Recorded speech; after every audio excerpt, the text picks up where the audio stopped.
I saved running for last because I think running for you is what podcasting is for me.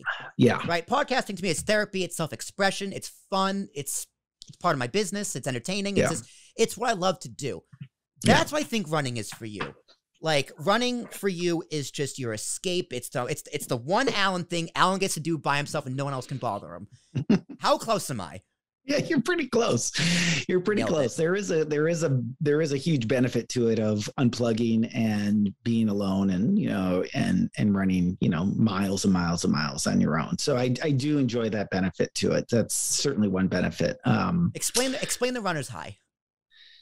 Oh gosh, the runner's high it's hard to explain. I don't get it very often, but when I do, it is just a great feeling of, body and mind just moving in such a way that feels really good. It just feels natural and comfortable. And it's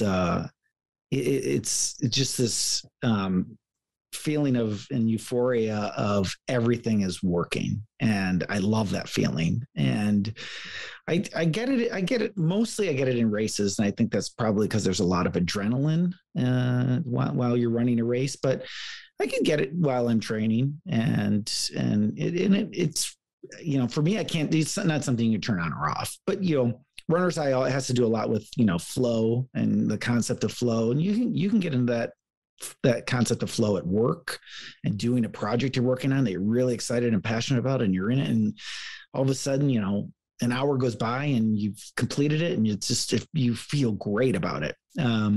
So that to me is that's a good feeling with runner's high. Distance or sprints? Which do you prefer? Oh, distance. I mean, come on. I'm in my 50s. I can't do sprints. I know. But I'm assuming you ran track in high school, like all through college, all that? I ran cross country in high school. Cross country. Okay, so I didn't run track, so it's funny because I still talk to my high school cross country coach. I see him every now and then when I go back to Michigan. Yeah. That's awesome. And that's awesome. He was a great mentor to me personally and taught me a lot about running. But, I was doing, high school cross country is 5Ks, right? So 3 miles. And, I think the most I ever ran in high school was like, I probably did 10 miles in a day for a training run. So, now I do that but I do ultra marathon. So, right. So I have a 50-mile race coming up at the end of June. I think this is coming out after. So, I have a 100-mile race at the end of August in Oregon. I try to do, like 3 ultra marathons a year. So 1 or 2 50-mile races, 1 100-mile race. You ever do the like Boston or New York marathon? I've only run one road marathon in my life, and it was Detroit. Okay. Hometown. So that counts. I just, part of it goes back to this. I love running in the trails. I love running in nature. All of the races I do are mostly trail races. I do 1 or 2 half marathons a year on the road, some 10Ks on the road, but, I say this now probably because of who I am, but there's no appeal to me to like running in a race with 50,000 people. 30, 40, that to me just does not sound fun. Right. Like I like to go run and, I compete in races, but I like to run to be with me and to be out there exploring not just the area, but myself. Yeah. And I find that very claustrophobic to do that in a crowded race like that. Yeah, I get that. No, it's like I said, it's very personal. It's almost religious in a sense. Yeah, it is. Yeah, I would agree. So I got a friend, with my brother's friend, but I've known him forever. Yeah. He is a psychopath. He is a personal trainer, and he's doing an Ironman in Alaska in August. Okay. So for those who don't know what an Ironman is, you start out swimming. I forget how long. You bike for even longer, and then you run a marathon. Yeah. That's Why do people do this, Allan? Well, I could never do a triathlon, Will, because I can't swim. So I've never swum. Allan, you gotta learn how to swim. I know. I know. Allan, you have kids. Come on, man. if they're in trouble, someone's got to save them. If I were to do a triathlon, I'd have to ask if I could get those like rubber floaties for my arms. Get the swimmies. Get a noodle. A tube. Yeah. and I'm not ashamed of it. I just can't swim. I had a experience as a little kid and, just never got back in the pool. So, fair enough. Why do people do it? That's a great question. Like, why do I subject myself, running 100 miles? I'm awake for 33 hours, triathlons, you end it with, with the marathon after our bike and swim.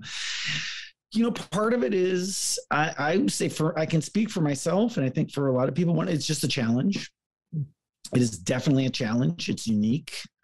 Very few people do it.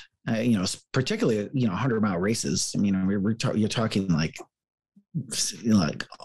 well under, 1% of people in the world do it every year. So there was a uniqueness to it and a challenge. But I love running. So it's something that I really, really enjoy. I think I'm good at it. And pushing myself is definitely part of it. How are your knees?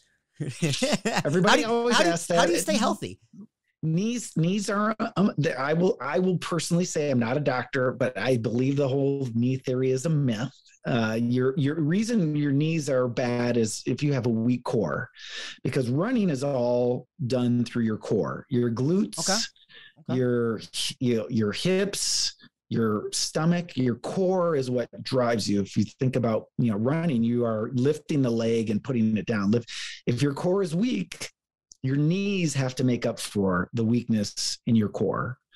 Hence why people get wonky knees when they run. They probably have a very weak core. If your core is strong, you can run. I don't have, I don't, knock on wood, well, you're going to jinx me. I don't have knee problems, but I work on my core, right? So that to me is part of the difference in the strength of running. So running isn't just legs. You do have to work on, your whole body as a runner. And particularly when you're doing the races that I do and the long distances I do, you can't just have runner's legs. You've got to have like a runner body and a runner and a mentality. So that's the other thing that makes it, the challenge is it's just not a physical challenge, like pushing yourself, to do 50 miles and 100K and then 100 miles. Like that is a mental struggle. Yeah. It's like baseball. It's a lot of mental. The real battle for me is the mental battle. It's not the physical battle. It's a physical, it is a physical push, but getting your mind, and it's 2:30 in the morning and you're mile 70 and you've got 30 to go and you have no idea where you are and you're sleep deprived, you want to quit. You want to quit. So how do you get over that? That to me is the challenge that I love. It's getting through that. And I know I can do it now. I mean, I've done it for 7 years. So the first time I did it, I didn't think I could do it. But now I know I can, and I know what that push is like.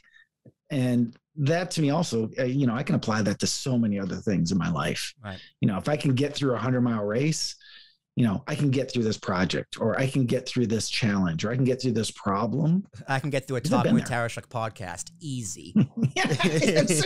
No, this is hard. Oh, you did great. I think right there is a perfect place to leave it. But don't think I forgot, Allan. If you listen to the show, the last question always goes to the guest.